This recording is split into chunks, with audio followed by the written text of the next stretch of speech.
Let's begin.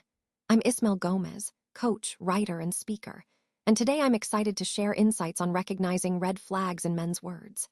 We'll be examining 7 phrases that might seem harmless, but could reveal deeper issues affecting your emotional well-being later on. These phrases often go unnoticed because they appear flattering or innocent, but they're actually clues, signals about their true intentions, emotional availability, and whether they're genuinely interested in a real relationship. So, how many times have you heard something from a man that didn't sit right with you, but you brushed it off to avoid conflict? Maybe you convinced yourself he didn't mean it that way, or you told yourself you were just being sensitive. But deep down, something felt off. Today, we'll decode these words and learn to spot the red flags early, helping you protect your emotional health and build healthier connections. When a man truly wants you, he won't hesitate to show it. He won't leave you feeling confused or uncertain about where you stand. Instead, he will naturally and clearly move the relationship forward.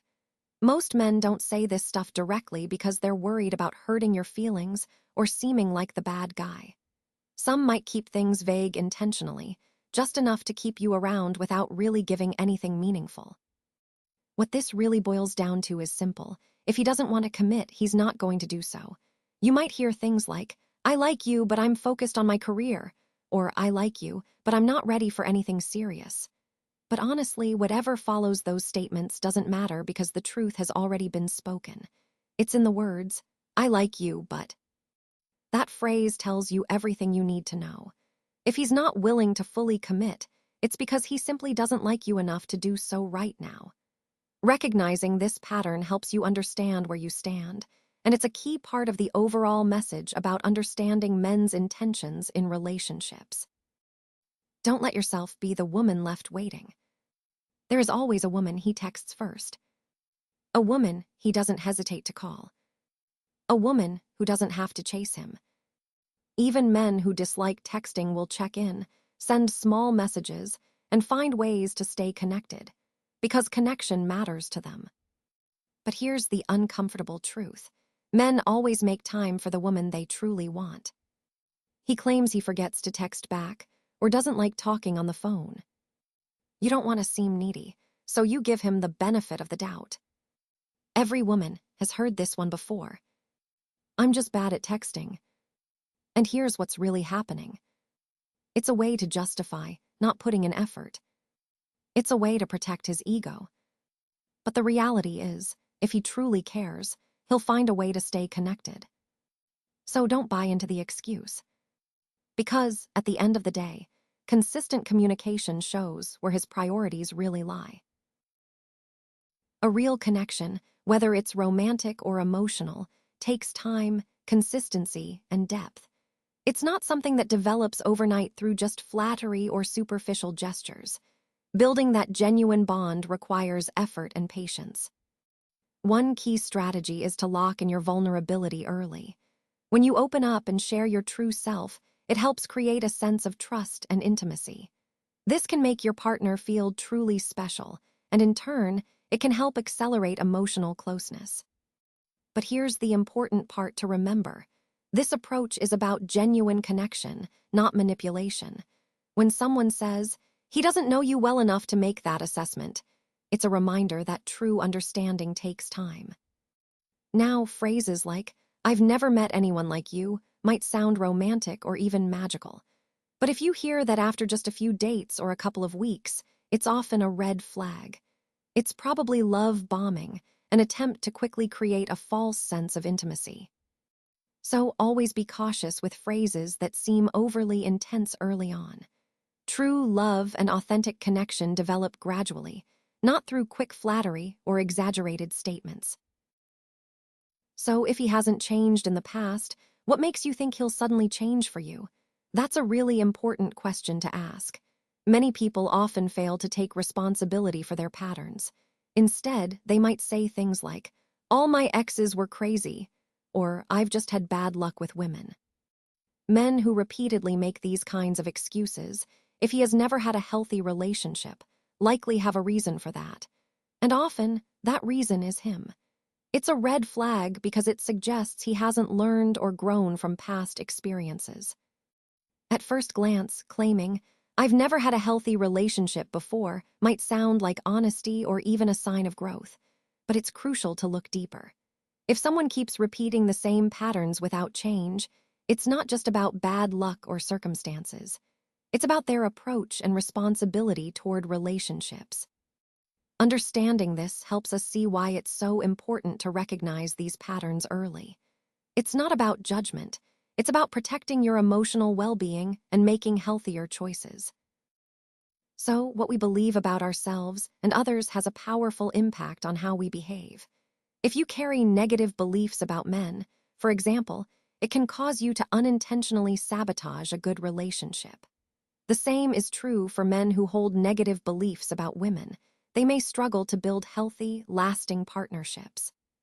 Even if today you feel like you're an exception, remember that your actions will be judged based on past experiences. If you display a trait that someone has associated with negativity before, they might react as if you're repeating that pattern, even if you're not. And it's important to recognize when a man generalizes women by labeling them as materialistic, selfish, or overly emotional. These stereotypes reveal his worldview. No matter how kind he appears now, those underlying beliefs will eventually come out and influence your relationship. So ultimately, our beliefs shape our behavior, and in relationships, these beliefs can either build bridges or create barriers. When we talk about someone trying to mold you into their ideal version of yourself, what they're really doing is eroding your self-worth. It's important to recognize that a loving partner doesn't aim to fix who you are. Instead, they appreciate your true essence, your core self. And when they do offer input or suggestions, those should come from a place of kindness, not control or manipulation. Often, what sounds like helpful advice can actually be harmful. Phrases like, "if you were more outgoing," or "if you dressed differently," or "if you just lost a little weight" are not supportive at all. They are injections of insecurity meant to make you doubt yourself. One of the most destructive phrases a man can say to a woman is, "You'd be perfect if you just," because it implies that who you are now isn't enough and that you need to change to meet someone else's standards. Remember, true love is about acceptance and respect. It's about valuing who you are today, not who you could be if you changed a few things. This is a major red flag. What it really signals is that he's primarily protecting his own comfort, rather than actively building a future with you. And the troubling part is, he's offering very little in return. He's gaining your intimacy, your loyalty, your time, and your emotional support, yet he's not reciprocating in a meaningful way. This often happens when someone is enjoying all the benefits of being with you, but without making any real commitments. It's like he's saying, "I'm enjoying all the benefits of commitment without actually giving you commitment." What he really means by that is, "I like things the way they are." And that's a key point to understand. Whenever you try to move the relationship forward, whether that's defining it more clearly, deepening your connection, or making it more committed, his response is usually the same. "I like things the way they are." That's a clear indication that he's not interested in evolving the relationship. Instead, he's comfortable staying in a place that benefits him without any real effort or change on his part. Recognizing this pattern is crucial because it helps you understand that what you're really dealing with is a lack of genuine investment. Now I want to hear from you. Once you learn to recognize these phrases for what they are, you can save yourself a lot of time, energy, and heartbreak. What I mean is, these expressions often hide underlying patterns that can be very telling. For example, control disguised as care, when someone seems overly concerned but is actually trying to manipulate or dominate. Then there are double standards, where expectations are unfairly applied based on who's involved. Fear of commitment can show up as hesitation or avoidance, but it's often rooted in deeper fears. Avoidance itself can be a way someone sidesteps difficult conversations or emotional closeness. Manipulation is another key phrase. That's when someone uses words to influence or control your feelings and actions. Emotional unavailability is also common, when someone seems disconnected or unwilling to engage on a deeper level. Words matter, not because they just sound good or polite, but because they reveal patterns of behavior and underlying intentions. Recognizing these patterns is crucial because it helps us understand what's really going on beneath the surface.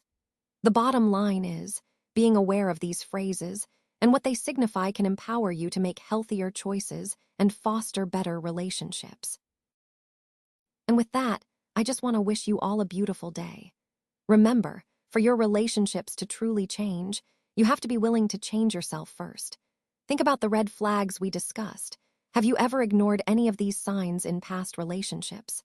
Sometimes we overlook these warning signs because we want things to work out or because we're afraid of what change might mean. But recognizing these red flags is a crucial step towards healthier relationships. If any of these signs raise questions for you, don't hesitate to ask. Drop your questions in the comments, and I'll do my best to respond to as many as I can. Now, this is your turn. Think about what you've learned today and take that step toward positive change.